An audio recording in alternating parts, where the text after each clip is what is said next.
Dan makin secara aturan itu orang pindah itu tanpa pengetahuan kita. Orang makin dari Jawa, pindah dari Jawa dari luar Bali lah orang pindah ke Denpasar itu tanpa pengetahuan kita. Tujuh dia sudah menempatkan sudah mengarah ke alamat kita tanpa pengetahuan kita. Akhirnya artinya ini dan belum aneh sekali kebijakan kok bisa-bisanya artinya mengabaikan kewenangan kali harusnya desa kalau ada masalah pasti itu paling ujung ke partai. Tadi kalau sekarang kalau seperti itu kita lari. Lupa kita mau Terus ada lapor gitu. Banyak kok yang kemarin kita tanya Pak Tiga itu kebetulan saja artinya juga diketahui karena daftar dari mana ada bintang kepada luar Bali bintang ke lingkungannya Bali dan dia tidak tinggal di situ. Alamat pindahnya dia di situ, dia tinggalnya di Penate. Oh, pinjam alamat aja gitu. Iya, coba gue sekali ya. Nah, itu sampai aturan ini yang menyebabkan blank blunder.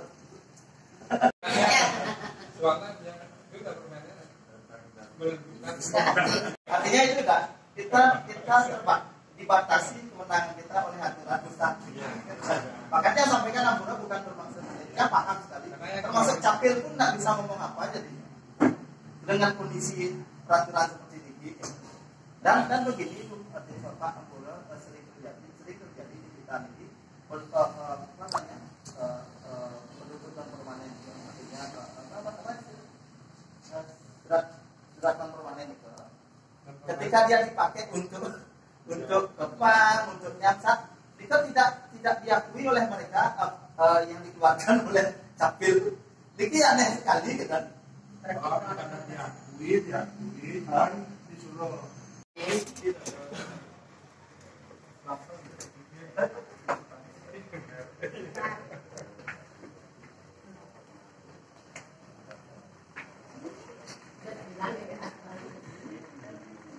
Pakai yang gila-gila.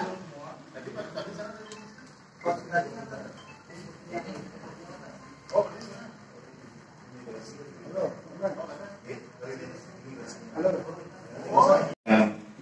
dari kecamatan, dari rekan-rekan Binmas ya.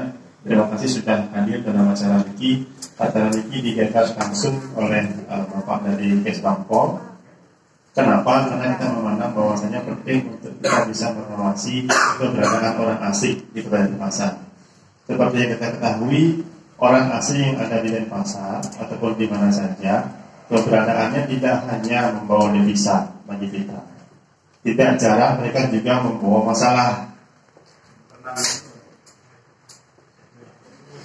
Semacam kos-kosan elit gitu. Dia bertengkar dengan tuan rumahnya karena belum bayar. Belum lagi kemarin ada viral bule berkelahi di jalan.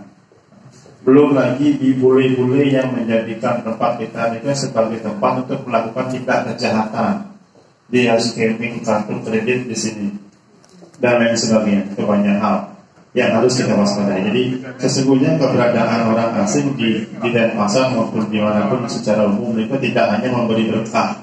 Maka dari itu sebagai pelaksana kewilayahan kita patut mencurigai semuanya. Ampura jadi kita harus bernegatif thinking tadi ini. Karena tidak semua di antara mereka yang datang untuk menikmati keindahan Pulau Bali, berbisnis mensejahterakan warga kita. Banyak juga yang menjadikan Bali sebagai pasar untuk kegiatan-kegiatan negatif. Jangan sampai yang nanti lagi ada pedofil yang datang dia ke Bali dengan dalih berwisata, tetapi sesungguhnya mau melancarkan niat-niat jahatnya. Sangat rutin ke lapangan. Tetapi kami sebagai pelaksana kewilayahan memandang perlu untuk melakukan verifikasi ulang ataupun verifikasi berkala. Ketika mereka melapor ke kami, jelas kami akan confirm ke kalinya benar nggak dia tinggal di sini, kitabnya dan sebagainya. Nah, yang menjadi kekhawatiran kami adalah ketika mereka lapor ke imigrasi, tinggal di wilayah kami, mereka tidak lapor ke kami ataupun ke kepala lingkungannya, sehingga keberadaan mereka seolah-olah tidak terpantau.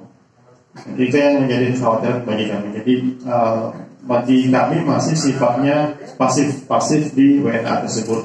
Kami yang harus aktif. Terus Terima kasih atas waktu yang diberikan kepada kami.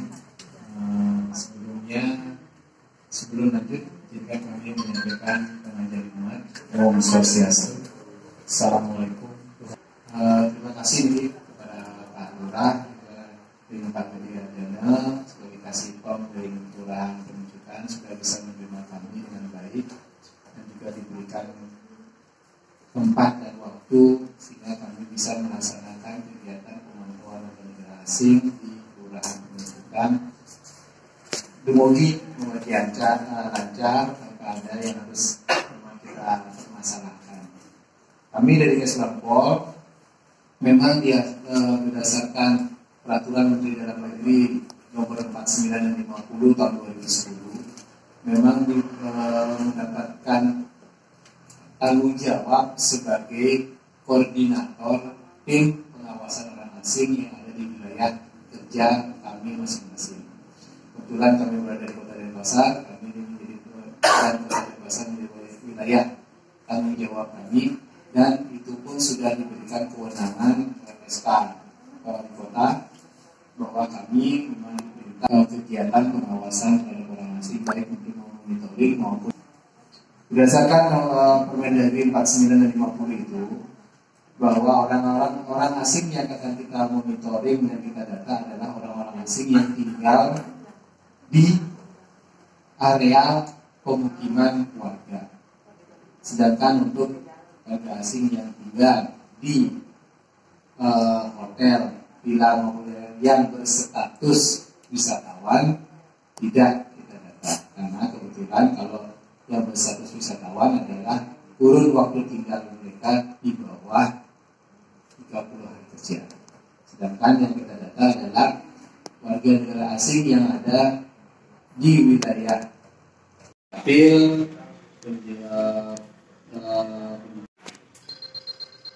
pariwisata dan sosial. Atau makin yang diwakili oleh Pak Kasih beserta jajaran yang kami hormati Pak Kabid beserta tim Monet Pengawasan Orang Asing, yang kami hormati pula seluruh peserta rapat. Terima kasih atas kesempatan yang diberikan. Pada kesempatan ini saya ingin menyampaikan beberapa hal. Yang pertama, tadi sudah disampaikan panjang lebar oleh Pak Lurah mengenai orang asing yang datang ke Indonesia, khususnya ke Bali ini, di mana Bali adalah tujuan wisata dunia. Jadi notabene orang asing datang ke Bali banyak, dan harapan kita orang asing yang datang ke Bali ini memberikan manfaat bagi Bali khususnya dan Indonesia secara umumnya. Tapi di samping manfaat atau segi positifnya itu tidak banyak, tidak sedikit masalah yang ditimbulkan oleh keberadaan orang asing di Bali pada khususnya. Jadi untuk menghindari atau meminimalisir tindakan-tindakan negatif dari orang asing, makanya dibentuk tim Niki untuk mempermudah pengawasan orang asing. Jadi mengenai tadi, silakan bantu yang tidak pengajian Om Swastiastu. Ini dia ngangganin kalian saking banyak ketemu. Kawantan kita akan dijian di kawantan orang asing yang kebetulan berada di lingkungan dia banyak ketemu. Yang pertama, orang asing ini adalah dia itu bekerja. Kebetulan di tempatnya itu ada travel, ada orang asing yang tinggal di sana bekerja di situ. Kemudian sudah melapor, jadi kita sudah melapor dan kita sudah laporkan sampai di tingkat kelurahan. Namun ada beberapa hal yang tadi dikatakan singgung yang sudah kawin atau kawin secara Hindu. Namun yang membingungkan saya ketika dia sudah melangsungkan perkawinan secara Hindu, yang tadi dikatakan harus banyak melampirkan surat-surat atau izin-izin yang lainnya di situ. Selama kami menjadi kawin, lalu ada kasus, tempat kami satu kasus di situ. Kebetulan kami menyaksikan terhadap perkawinan itu yang dilakukan secara Hindu, entah itu istilahnya nyentano atau kita kurang paham jadinya karena dia melangsungkan secara agama Hindu di sana. Kemudian terbitlah, apakah diterbitkan akte perkawinannya secara Hindu apa tidak? Kalau misalnya itu diterbitkan akte perkawinannya, apakah secara langsung dia bisa dimasukkan di dalam kartu keluarga? Atau hanya ibunya saja yang muncul? Pernah saya lihat dalam satu kakak, ibu dan anaknya saja yang muncul di kartu kakak, tetapi suaminya yang kebetulan boleh tidak ada di dalam kartu kakaknya. Dan statusnya, ini yang aneh buat saya, dan statusnya di kakak di situ adalah belum kawin, sedangkan dia kawin.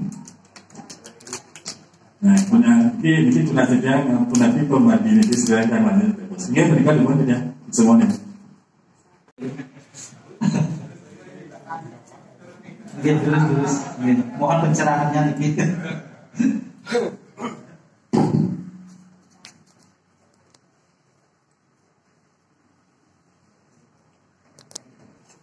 Untuk permasalahan untuk perkawinan warga negara asing itu kan cara Hindu, ya. Hindu. Jadi boleh dia melakukan secara Hindu kalau tidak salah dia, karena ini kan terkait dengan harus yang menjawab sebenarnya bagian kasih akte perkawinan Pak. Secara Hindu boleh, tetapi dia belum mendaftarkan ke Dukcapil, itu yang permasalahan secara resmi. Sehingga dokumen-dokumennya itu yang diperlukan harus memenuhi syarat. Kitas itu yang kita permasalahkan dulu ya. Kalau dia mempunyai kitas, kemungkinan dia tidak akan terdaftar di kakaknya tersebut. Karena kitas itu berlaku hanya 1 tahun. Jadi itu sifatnya sementara. Jadi Capil mengeluarkan SKPD yang ada. Kalau dia sudah memiliki kitab, dan Capil akan mengeluarkan dokumen KK dan KTP. Nah itu yang perlu diselusuri itu Pak. Artinya dia punya kitas atau kitab gitu. Secara perkawinan dimanapun boleh, bisa secara ibu ya silakan boleh. Tapi harus didaftarkan Pak, dilaporkan ke Capil, Dukcapil. Kemungkinan belum didaftarkan, kemungkinan gitu. Yang kemungkinan paling tahu masalah itu adalah bagian akte perkawinan. Ya boleh nanti konsultasi langsung ke Dukcapil Pak. Ya. Jadi kita tidak menurunkan tim untuk mencari masyarakat warga ke pos-posan untuk dihadirkan ke Bali Banjar. Bukan begitu polanya, karena saya pikir kalau kita tunjuk petugas, jadi dia bisa mencari warganya itu setiap hari. Kita ada 7 hari penugasan gitu. Jadi menurut pendapat yang itu jadi lebih optimal katanya. Jadi semua bisa kita kejar katanya, penduduk pendatangan gitu. Nah pertanyaan yang mungkin terkait dengan email Pak. Nah mungkin ini kan polanya pendataan itu 1 formulir 1 orang. 1 formulir 1 orang. Yang kemarin ini kan ada pengikutnya nih kan, formulir itu kepala keluarganya siapa, pengikutnya siapa kan. Nah mungkin ini kan formulirnya baru bikin satu orang 1 formulir. Nah ketika wanita yang tidak memiliki email ini penapi Pak Dados kan 1 email untuk 1 keluarga. Yang sekarangnya Permen 74/2022 banyak pendataan dulu ya, pendaftaran dulu ya. Itu jadinya kita akan mengeluarkan hanya notifikasi berapa maksimal 1 tahun ya, masalah itu. Jadi sekarang kan Capilnya sudah mulai ke desa-desa lurah memberikan teknisnya pelaksanaan itu Pak. Jadi operator registernya kan dalam masing-masing sudah ada gitu Pak. Ini harapkan, tapi tidak kami inginkan juga itu sebenarnya, bahwa si warga negara asinglah yang hadir di depan para kadus beberapa kali dan juga di kelurahan. Jangan mau menerima apabila mereka yang hanya hadir itu adalah sponsornya atau agennya. Karena dengan begitu tidak ada lagi alasan si warga negara asing menolak kedatangan para petugas di sana. Karena mereka sudah tahu siapa yang sebenarnya berwenang di wilayah di mana mereka tinggal. Jadinya kalau mereka minta STLT, nampaklah mereka semuanya untuk kepentingan keberadaan mereka. Kami mohon agar mereka hadir langsung di hadapan Bapak-Bapak semua. Ini tidak ada, memang boleh didampingi mungkin dengan sponsornya, agennya, tapi yang akan tinggal di wilayah kita juga harus tetap hadir di depan. Itu yang mungkin yang sampaikan. Yang salam niki kalau yang salam karena niki data yang dikirim ke kami niki akhir belum lengkap niki yang lunas bantuannya agar diupdate keberadaan data niki. Dan yang lunas apakah niki warga negara asing mesti ada di sini?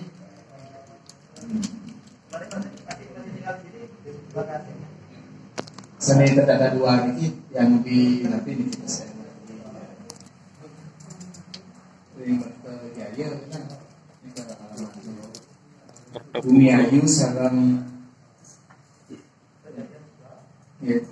Jaya sarang Bumi Ayu kali ini kita maunya kalau benar karena mau kita monitoring langsung kalau memang bisa kita laksanakan mungkin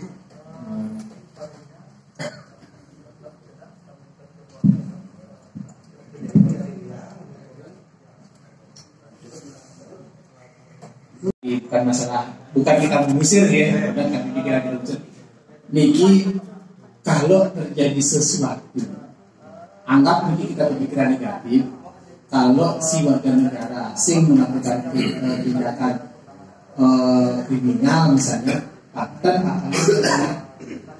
mungkin Pak Kaling tidur nyenyak di rumah karena warga asing itu tidak tinggal di sini, tapi begitu mereka melaksanakan tindakan kriminal, Pak, kali yang diganggu, ya, sedangkan kali di tempat mereka tinggal tenang-tenang saja, akan tidak terjadi becian. Kalau memang itu disarankan, karena Pak Kalim juga tidak akan bisa monitor kegiatan mereka di sana kan, dan becian memang kalau ini kan memang bermasalah karena ini kan yang perempuan buatnya, karena buat itu. Nah, itu kalau tidak mau berarti. Nah, kalau tidak mau ya. Ada mungkin yang berkomunikasi secara intens dengan Pak Kadik ya. Sebab Budiki Bapak, orang tua Wenten di Putrajaya. Betul. Kebetulan menikah dengan bule, pastinya tertinggal di Malih rumah ibu Islam. Betul. Deng jalan angka. Deng juga datang ke rumah. Nah, jika misalnya suaminya keluar, warga yang ini yang rumah orang tuanya tinggal, nggak berani tinggal sendiri. Nabiannya, kan? Tapi itu harusnya Pak Ali yang direpotin udah saya penjelasannya. Siap. Semuanya yang kita.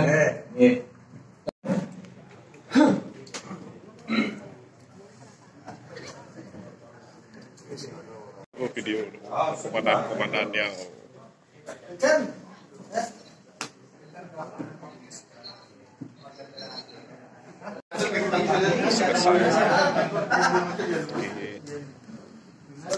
terima kasih Bu Cantik.